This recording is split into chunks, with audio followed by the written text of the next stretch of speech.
Bank reconciliation red flags. 5 signs you're doing it wrong. Hey everyone, I'm Bev. And in my 30 years of bookkeeping, I can spot a poorly done bank reconciliation from across the room. And let me tell you, it's one of the fastest ways to lose credibility with clients, accountants, and anyone else who looks at your books. Bank reconciliation seems simple on the surface. You're just matching transactions, right? Wrong.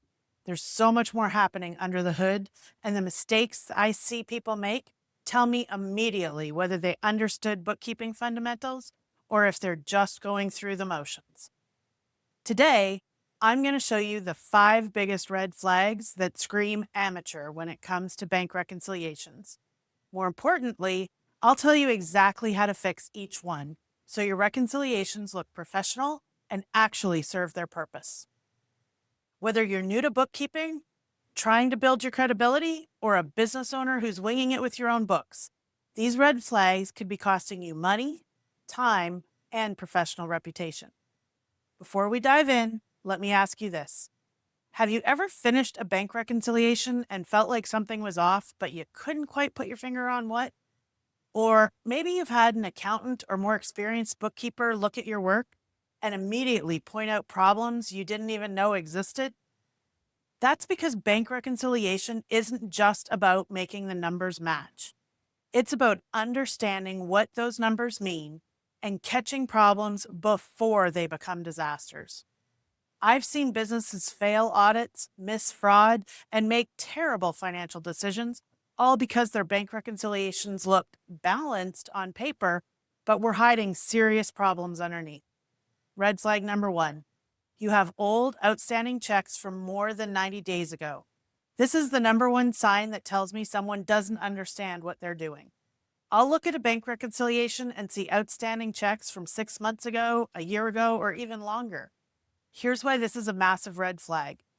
Outstanding checks represent money you think you've spent that hasn't actually left your bank account yet. After 90 days, most banks consider checks stale dated and won't cash them. So if you have old, outstanding checks, one of 3 things is happening. First, the check was lost or never received, which means you need to issue a new one. Second, the vendor is holding the check for some reason, which you need to investigate.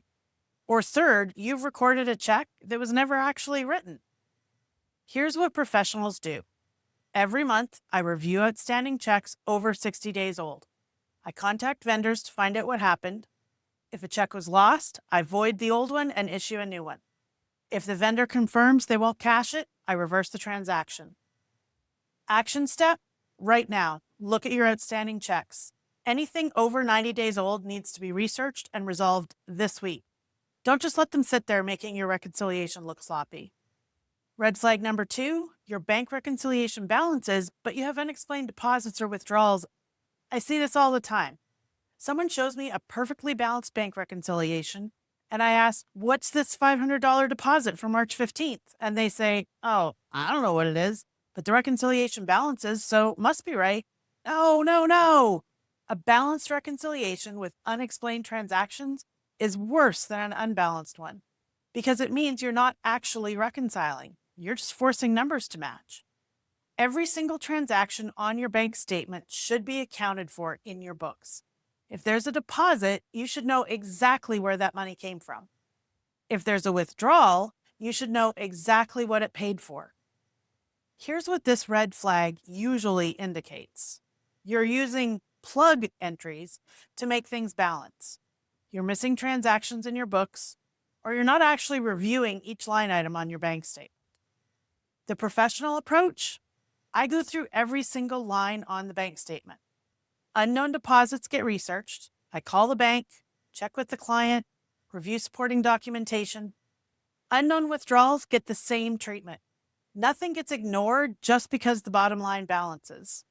Red flag number 3, you're reconciling to the wrong ending balance. This one makes me cringe every time I see it.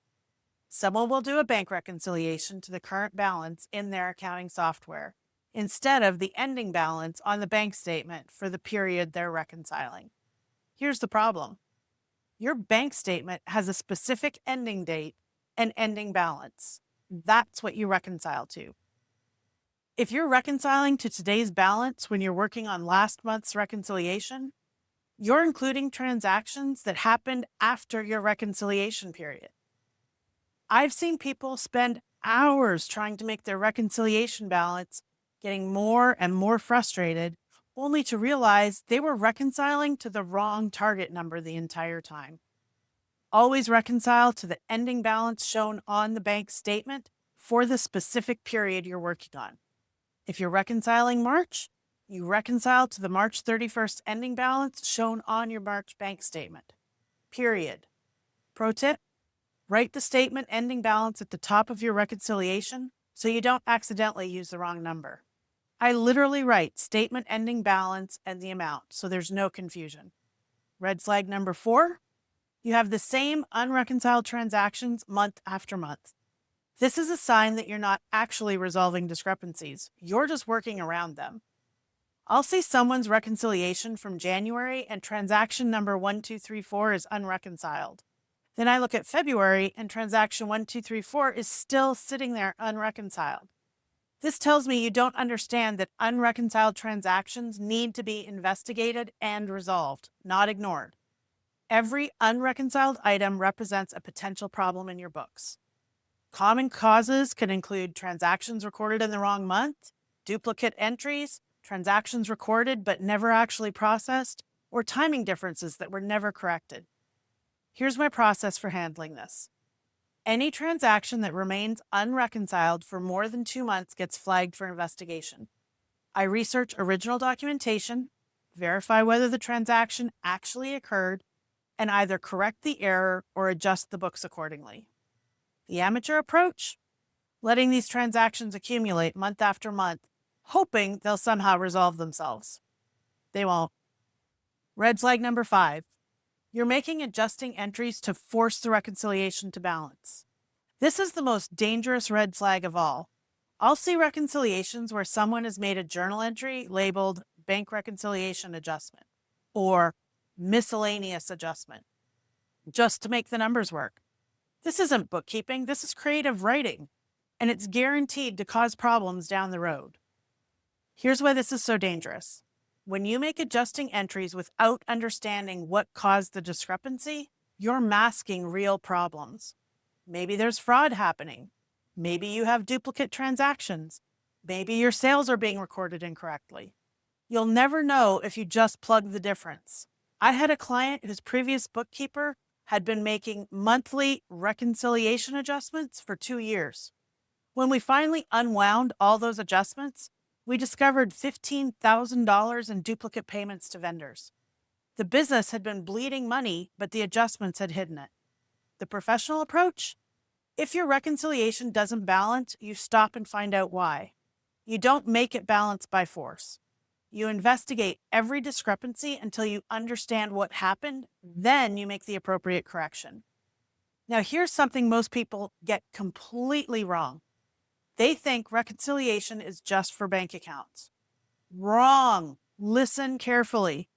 Every single account that has an outside statement needs to be reconciled monthly. That means credit cards, lines of credit, loans, and all liability accounts with statements. I can't tell you how many times I've seen perfect bank reconciliations, but when I ask about the credit card reconciliation, I get a blank stare. Or the business loan that hasn't been reconciled in 6 months. Here's why this matters. Your credit card statement shows every transaction and the ending balance. If your books don't match the statement, you have the same problems we just discussed with bank accounts. Missing transactions, incorrect amounts, timing differences. The same red flags I just showed you apply to every single account reconciliation that you do. Outstanding items on credit cards usually mean pending transactions or payment timing. Unexplained charges could indicate fraud or unauthorized use. The professional standard: I reconcile every account with a monthly statement. Banks, credit cards, loans, lines of credit, merchant accounts, everything. This is non-negotiable. If you want to call yourself a professional bookkeeper, you have to do these. How do you avoid the red flags? Here's my step-by-step framework for professional reconciliations. Step 1, start with last month's reconciliation. Verify all outstanding items from last month have either cleared or been properly carried forward. Step 2, import or enter all new transactions. Make sure every transaction on this month's statement is recorded in your books. 3, match transactions systemically. Go line by line, matching each statement transaction to your books. Don't skip anything. Step 4, investigate all discrepancies. If something doesn't match, find out why. Don't just make an adjustment. Step 5, review outstanding items. Any check outstanding longer than 60 days gets researched. Any deposit in transit longer than a few days gets investigated. Step 6, document your work. Keep notes about any unusual items or corrections made. Your future self will thank you. And remember, this process applies to every account reconciliation, not just bank accounts. Here's what you need to do starting with your next reconciliation cycle. Make a list of all accounts that receive monthly statements. Don't forget credit cards, loans, and lines of credit. 2, print outstanding items reports for all of these accounts and review everything over 60 days old. Research and resolve each item. 3, go back and review your last 3 reconciliations for all accounts, looking for these red flags. Fix any problems you find. 4, create a monthly reconciliation checklist that includes every single account with a statement. 5, if you find yourself wanting to make an adjusting entry to force a reconciliation to balance, stop. That's your signal to dig deeper and find the real problem. Reconciliation isn't just busy work. It's one of the most important controls in your entire bookkeeping system. Done properly across all your accounts, it catches errors, prevents fraud, and gives you confidence in your complete financial picture. These 5 red flags and the comprehensive approach to all account reconciliations, what separate professionals from amateurs. In my 30 years of experience, the bookkeepers who take reconciliation seriously across every account are the ones who build lasting, successful practices. If this video opened your eyes on reconciliation blind spots you didn't know you had, give a thumbs up and subscribe for more comprehensive bookkeeping fundamentals.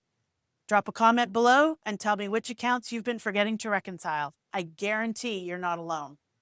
Until next time, reconcile everything and keep those eyes on the books.